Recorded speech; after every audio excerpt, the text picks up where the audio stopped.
Bom dia a todos, que bom estarmos aqui depois de um dia tão maravilhoso que Deus nos presenteou hoje, né? Um dia bonito e queremos começar nossa celebração. Vamos abrir nossas Bíblias em Romanos capítulo 8. Nós temos um texto, nós vamos ver um texto que já vimos, que é muito conhecido por todos, mas podemos tirar algo precioso, que algo mais daquilo que nós já temos visto. Romanos capítulo 8, do versículo 31 até o final, no versículo 39, que diz o seguinte: Que diremos, pois, diante dessas coisas? Se Deus é por nós, quem será contra nós? Aquele que não poupou seu próprio filho, mas o entregou por todos nós. Não aquele que por todos nós. Como não nos dará juntamente com ele e de graça todas as coisas? Quem fará alguma acusação contra os escolhidos de Deus? É Deus quem nos justifica. Quem os condenará?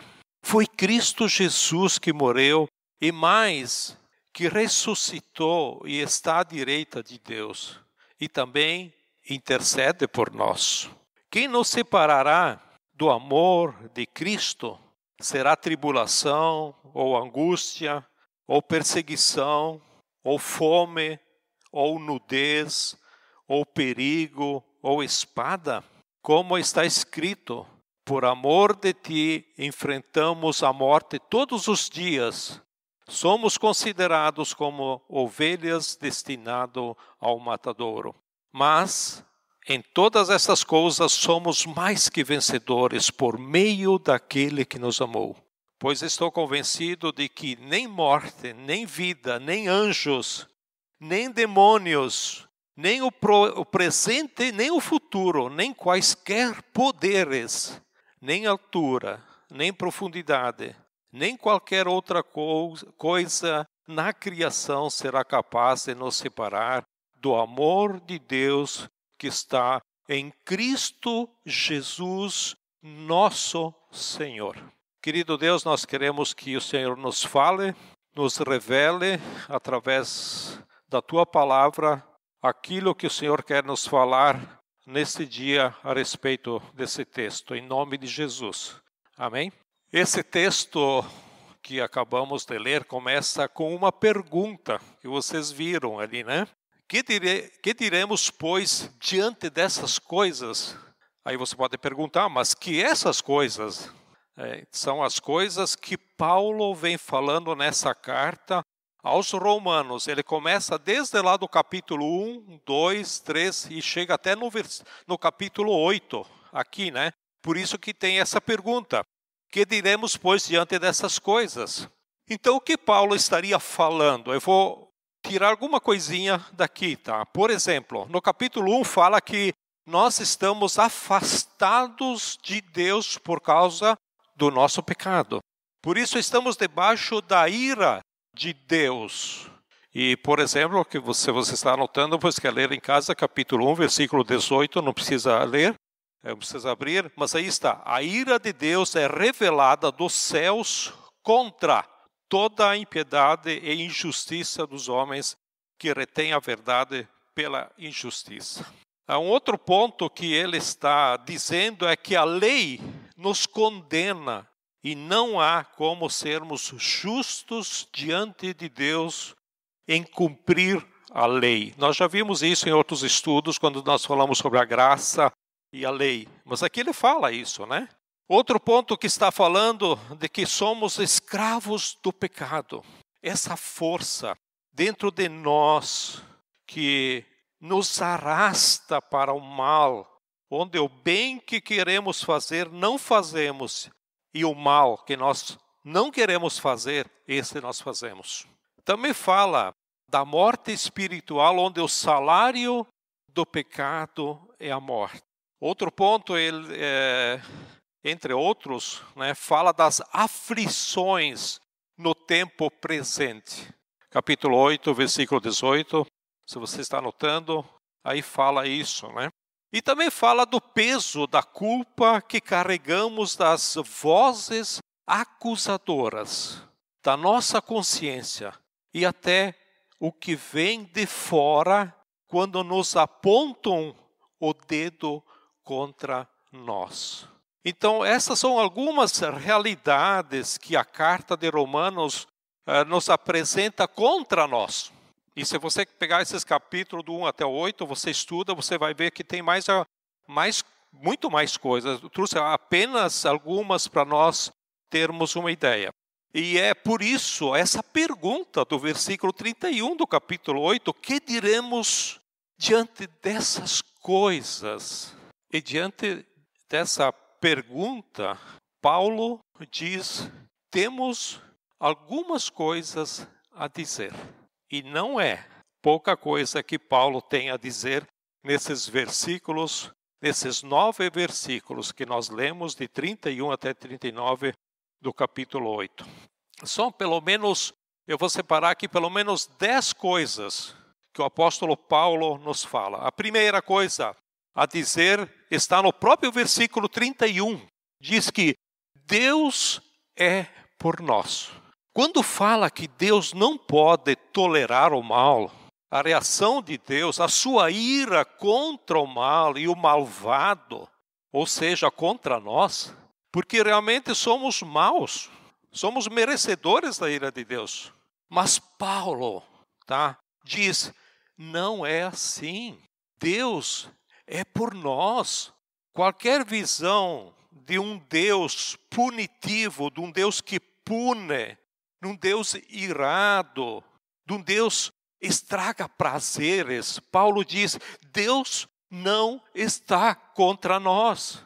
Deus é por nós. Deus faz parte das nossas soluções. E as intenções de Deus para nós não são intenções de castigo, de condenação. As intenções de Deus por nós são sempre abençoadoras, facilitadoras do bom caminho para a nossa vida. Deus é por nós. Toda vez que você estiver enfrentando uma dificuldade e pensar que Deus é o causador da sua dificuldade, a sua impressão ou a sua intuição de Deus, ela está equivocada, ela está errada, porque Deus está por nós. A segunda coisa que Paulo diz aqui, está no versículo 32, é que Deus nos deu o seu Filho Jesus Cristo. Quando falamos que Deus é por nós, o que garante para você que Deus é por nós? O que garante é que Ele nos deu o seu Filho Jesus. Isso quer dizer que Deus não apenas é por nós, mas Ele é contra o seu Filho. Ele é por nós sendo contra a si mesmo. É como se Deus olhasse para Jesus e dissesse, meu filho, eu sofro contigo, mas eu não estou ao seu lado agora, eu estou no lado deles. Eu não estou no meu lado, ele que é próprio Deus, ele está dizendo, eu não estou no meu lado agora, mas eu estou no lado deles. O Pai, o Filho, o Espírito Santo, a quem chamamos Deus, não está consigo mesmo, mas está ocupado conosco. Por isso que Deus amou tanto o mundo que deu. Ele deu o seu Filho Jesus. Então Deus é por nós, porque nos deu o seu Filho Jesus. Terceiro lugar, versículo 32, ainda no 32. Se Deus não poupou seu próprio Filho por todos nós, como não nos dará juntamente com Ele e de graça todas as coisas? Ou seja, Deus não deixará de nos dar nada do que seja necessário para o cumprimento do seu eterno propósito em nossas vidas. Por exemplo, Efésios capítulo 3, o versículo 1, quando Paulo diz assim, bendito seja o Deus e Pai de nosso Senhor Jesus Cristo, que nos abençoou com todas as bênçãos espirituais nas regiões celestiais. O propósito eterno de Deus, se você abrir depois em casa, Romanos, versículo 28 até 30, é de nos fazer conforme a imagem de seu Filho, nos fazer participantes da natureza divina. E nada do que seja necessário que esse propósito se cumpra em nossas vidas, Deus deixará de nos conceder, de nos dar. Por isso que Paulo está dizendo, Deus é por nós, Deus nos deu o seu Filho e não deixará de dar nada do que precisamos para que o seu propósito eterno se cumpra em nós. E mais, quarto, podemos dizer que Deus escolheu não imputar, não acusar, não criminar contra nós o nosso pecado. Isso faz parte da graça. No versículo 33, Paulo pergunta, quem vai acusar os escolhidos de Deus? Quem vai acusar? Somos nós que vamos acusar? São os de fora que vão acusar? Aqui diz, é Deus que nos justifica. O versículo 34 diz, quem vai condená-los? Isso aqui é forte. Quem vai condená-los? Foi Cristo, quem morreu e ressuscitou. Então Deus escolheu não nos tratar conforme os nossos pecados. Deus escolheu que o pecado não faz parte da maneira como ele se relaciona conosco. Quando Deus vem em nossa direção, alguém se atravessa no meio e diz assim, né? Geralmente um acusador se atravessa no meio e ele pode dizer, mas ele não merece. Deus diz, eu sei que ele não merece. Eu vi o que ele fez ontem de noite. Eu também vi o que ele fez ontem, à noite, e eu vi o que ela fez hoje de manhã, e eu vi o que eles fizeram a semana passada, o mês passado, mas não levo em consideração quando eu vou em direção a alguém. Eu escolhi, Deus diz, eu escolhi ser a favor e não contra eles. Eu já dei o meu filho por eles.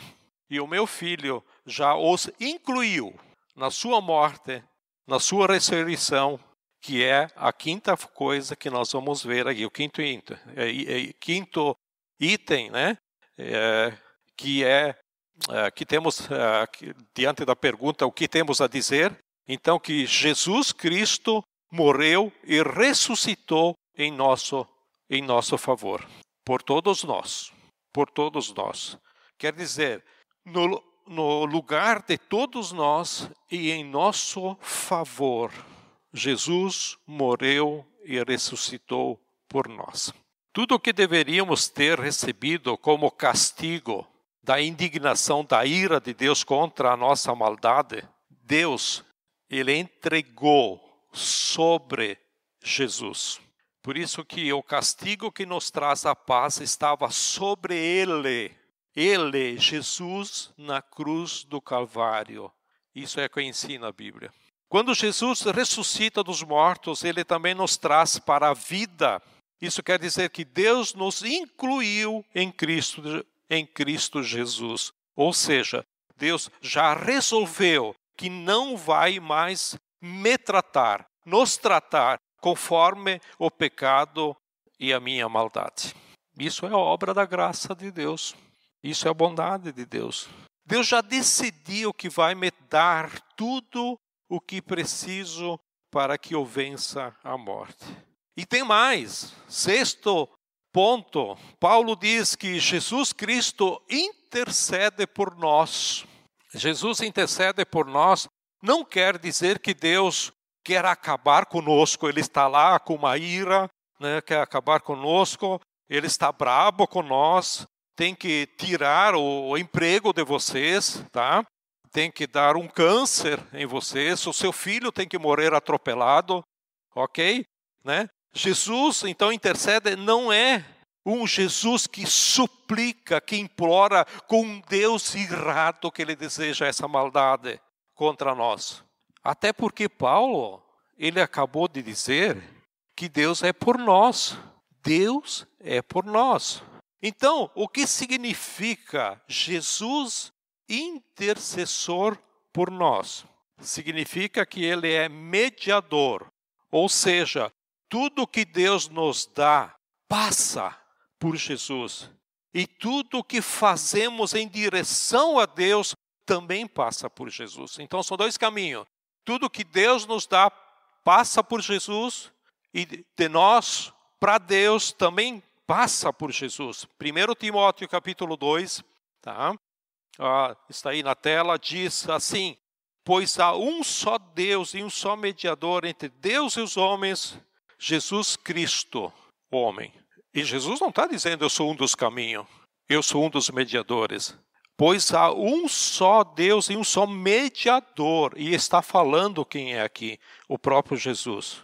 Então Jesus, ele está no meio. Por exemplo, se Deus se levantasse cheio de ira contra nós, Deus teria que passar por Jesus. E Jesus olharia para o Pai, que está brabo com nós, com um chicote na mão, e perguntaria: o que o Senhor pretende fazer? Deus diz: eu pretendo dar umas chibatadas, pretendo dar umas chicotadas neles. Jesus diz: mas o Senhor já deu em mim, lá na cruz. E eles estavam em mim quando a sua ira foi despejada sobre mim, lá na cruz do Calvário. Jesus está entre Deus e nós, entre nós e Deus. Jesus é mediador, é aquele que nos representa, que faz a ponte onde tudo passa por ele. Por isso que o versículo 35 fala que nada pode nos separar do amor de Jesus. O Pai nos ama, o Filho também nos ama. O que temos a dizer, é a pergunta que Paulo fala, é que nada pode nos separar do amor de Jesus. Sétima coisa, versículo 36. Por amor a ti, enfrentamos a morte todos os dias. Somos considerados como ovelhas destinados ao matadouro. Como se explica o porquê você sofre tanto quando as tragédias batem na sua casa? Primeiro, nós estamos no mundo não redimido, ou não fomos resgatados para a presença de Deus no céu. E acho que não vai muito longe, vai ser em breve. Boa parte do nosso sofrimento, ele é identificado em Cristo. Todos nós deveríamos dizer que estamos dispostos a sofrer por Ele, onde estamos entregues à morte por amor a Ele. Isso é sermos solidários à presença salvadora de Jesus neste momento, neste mundo, né? Por que Jesus não nos leva logo direto para o céu?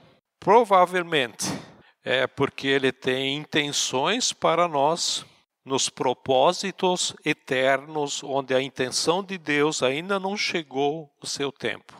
Então temos que sofrer? Sim. Temos que sofrer e estamos dispostos a sofrer com Ele e por Ele e identificados com Ele. Oitavo ponto, o que mais temos a dizer? Temos a dizer que a vitória final é nossa. Versículo 37. Em todas essas coisas somos mais que vencedores por meio daquele que nos amou. Paulo diz que a vitória final é nossa. A morte é voltada contra nós. O pecado nos faz sofrer, mas teremos um novo céu, uma nova terra onde não haverá choro, nem lágrimas, nem sofrimento, onde Deus enxugará toda lágrima. Não desista, não desanime. O vencedor é Jesus Cristo, nosso Senhor. É isso que a Bíblia diz. Somos vencedores por aquele que nos amou, o Senhor Jesus, Cristo nosso Senhor. Nono ponto, o que mais temos a dizer? Versículo 38 e 39 praticamente fala de um ponto só aqui, que nada, em resumo, né, nada pode nos separar do amor de Deus que está em Cristo Jesus nosso Senhor.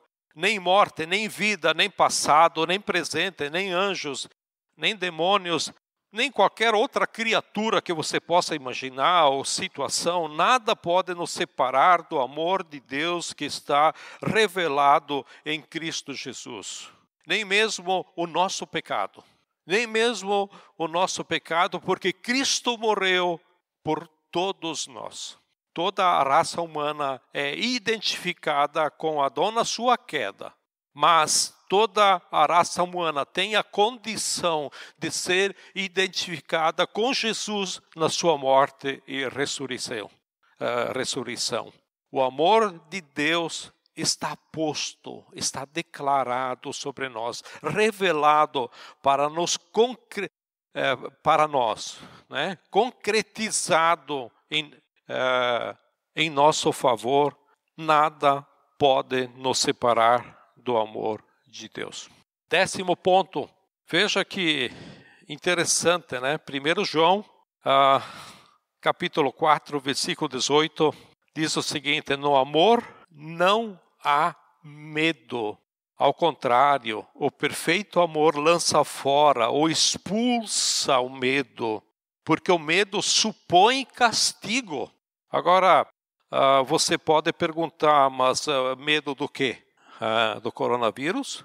Aí precisamos ler o versículo anterior, tá? O versículo 18, lemos o 18, o versículo 17, que diz o seguinte: que o amor de Deus é aperfeiçoado em nós para que o quê?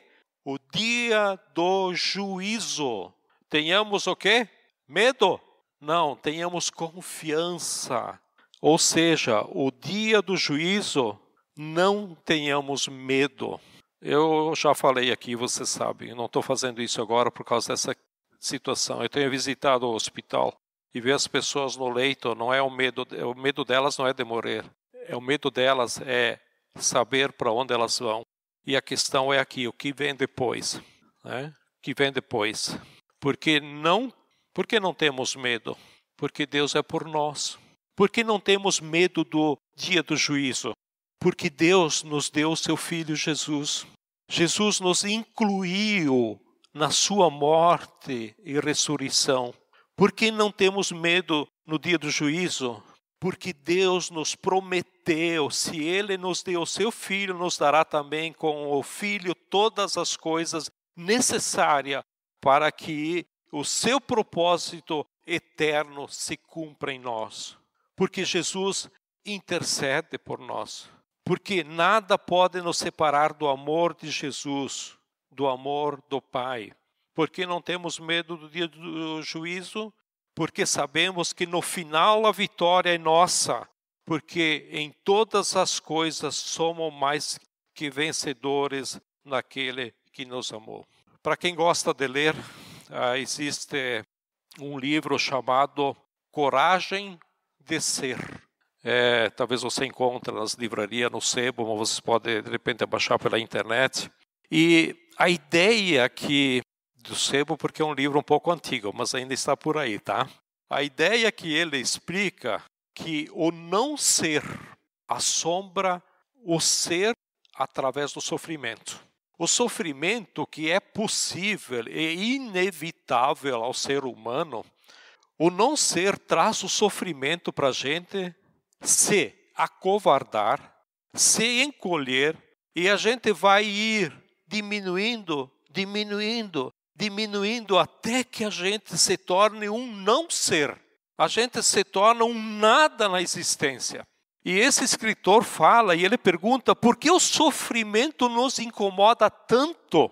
Talvez nós que somos cristãos temos esse privilégio, esse conforto, mas quem não conhece a Jesus, como eu falei antes, quando eu visito as pessoas doentes, o meu medo não é de morrer. Para onde é que eu vou? Então, por que o sofrimento nos incomoda tanto? Porque por trás do sofrimento se esconde a morte. E por trás da morte está a condenação eterna. Isso é pior que o medo de morrer. Mas para algumas pessoas que sofrem, parece que a morte é uma forma de escapar do sofrimento. Por exemplo, a morte diante de um sofrimento imenso, absurdo, a morte parece ser a porta de saída. Quantas vezes eu já fui em velório e já ouvi a frase, ele ou ela agora acabou de sofrer. Fisicamente, sim, mas eu vou acabar com o meu sofrimento, então eu pulo para a morte. mas a sensação da condenação eterna, que morrer não é escapar do sofrimento, mas é perpetuá-lo ou torná-lo eterno, infinito. Aí cair num estado de sofrimento que não vai acabar nunca mais. Esse peso sobre nós é terrível. Eu já senti isso antes de conhecer a Cristo. Eu imagino as pessoas que não conhecem a Cristo passam por isso. E passam por isso. E não me surpreende se alguns cristãos também passam por isso. E aí vem o apóstolo Paulo e nos diz assim: não tenham medo. Não tenham medo. Nem do sofrimento, nem da morte, nem da possível condenação eterna. Por quê? Porque Deus é por nós. Deus entregou seu Filho Jesus por nós. Então esse texto de Paulo nos fala da nossa vitória. É um texto que nos dá coragem de viver, onde deve estar ancorada, né, a nossa vida de ser e de viver. Tem um detalhe muito importante nesse trecho, e bem interessante e até simples, mas ele passa despercebido nesta carta aos Romanos, e é a maneira de como Paulo encerra os capítulos 5, 6, 7 e esse aqui que nós lemos, o 8 dessas cartas. Ele começa no capítulo 5 dizendo assim: justificados pela fé, nós temos paz com Deus. Mas aí ele sabe que isso não basta, tá? Porque ele sabe que mesmo justificado pela fé com Deus e tendo paz, nós sofremos no mundo, nós temos pecados que não nos deixam viver como gostaríamos de viver. Nós vivemos com a possibilidade da morte, nós convivemos com medo de Deus, nós convivemos com medo do inferno, sei lá o que mais. Por isso Paulo escreve os capítulos 5, 6 e 7 e 8 para responder que mesmo estando em paz com Deus, nós temos garantias de vitória e nós temos promessas de viver bem e viver corajosamente nesse mundo aqui, enfrentando todas as nossas dificuldades. Como é que ele termina os capítulos 5, 6, 7 e 8? No capítulo 5, versículo 21, que é o último versículo, termina com a expressão Jesus Cristo nosso Senhor. Capítulo 6, versículo 23, termina com a expressão Cristo Jesus nosso Senhor. Capítulo 7, versículo 25, termina com a expressão Cristo Jesus nosso Senhor. E capítulo 8, que nós lemos, o último versículo, termina com a expressão Cristo Jesus nosso Senhor. Por isso eu disse que tinha 10 coisas para falar a respeito dessas coisas. Primeira, Deus é por nós. Segunda, Deus deu seu Filho, Jesus Cristo nosso Senhor. Terceira, Deus não nos deixará de não nos dar nada em cumprimento ao seu propósito por nós, que nos falte nada ao seu cumprimento do seu propósito por nós. Quarto, Deus escolheu não imputar, não colocar, não carregar sobre nós o nosso pecado. Quinto, Jesus Cristo, nosso Senhor, morreu e ressuscitou por nós em nosso lugar e em nosso favor. Sexto, Jesus Cristo, nosso Senhor, intercede por nós. Sétimo, nada pode nos separar do amor de Cristo Jesus, nosso Senhor. Oitavo, estamos dispostos a sofrer por amor a Jesus Cristo, nosso Senhor. Nono, a vitória final é nossa, porque em Cristo Jesus, nosso Senhor, somos mais que vencedores. Décima, nada pode nos separar do amor de Deus que está em Cristo Jesus, nosso Senhor. São 10 coisas que temos a dizer, mas, na verdade, temos uma coisa só a dizer a respeito de todas essas coisas.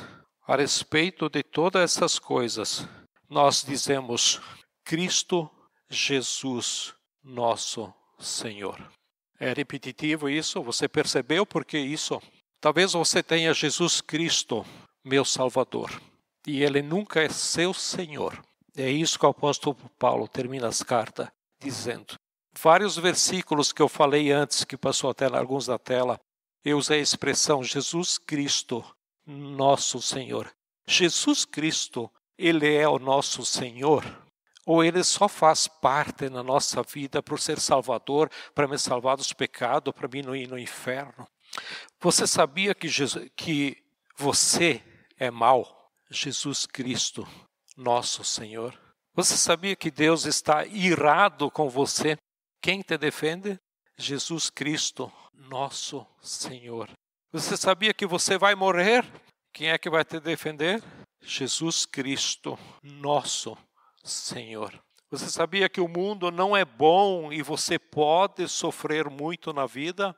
Jesus Cristo, nosso Senhor. Você sabia que você não merece o favor de Deus? Jesus Cristo, nosso Senhor. Quando vem o resultado do exame, ou quando vem o resultado do coronavírus e dá positivo, Jesus Cristo, nosso Senhor.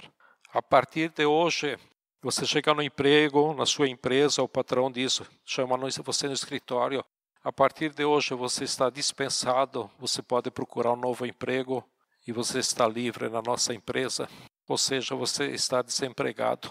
Jesus Cristo é o nosso Senhor. Cristo Jesus, o nosso Senhor. Venha a vida que vier. Digam a nós o que disserem. Nós temos algo a dizer a quem quiser que seja. Mesmo quando estivermos diante de uma situação em que nos sentimos envergonhados e culpados, qualquer pessoa que venha nos arruinar, qualquer pessoa que venha nos pôr por terra ou venha nos confrontar, nós temos uma coisa a dizer: Cristo Jesus, nosso Senhor. E a Ele seja dada toda a glória, hoje e sempre. Querido Deus, nós queremos te agradecer por esta manhã, por esse dia e por esse momento tão especial. Jesus nos encoraja a viver diante dessa palavra que o apóstolo Paulo nos traz, desse conforto que nós podemos nos usufruir dessa graça, dessa tua bondade para com cada um de nós. Nos abençoe, ó Deus, cada um, e abençoe a cada um que está assistindo via online, as pessoas que estão em casa nesse momento, nesses dias, esteja com elas, Senhor. Abençoa elas, ó Deus, e que elas possam realmente se voltar contigo, buscar-te a ti, ver a importância que temos dessa comunhão contigo, ó Pai, porque nós precisamos de ti, ó Pai. Te pedimos que nos abençoe e nós te damos graças por isso, em nome de Jesus. Amém?